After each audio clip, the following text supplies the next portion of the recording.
Hi, so I just want to show you how to get to some information for new students on the University of Saskatchewan webpage. So under the U of S, current students, student services, there is a bunch of great information here.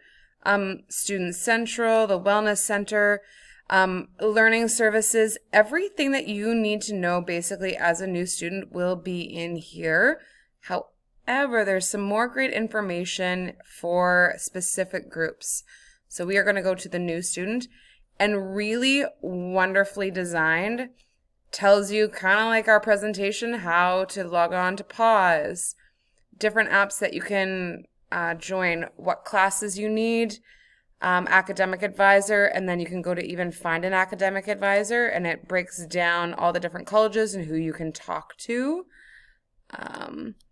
Registering for classes, orientation when it is, signing up, transition learning communities, career coaching, academics, getting ready for your math class. Like, just everything is really on here, really well designed for the University of Saskatchewan for new students.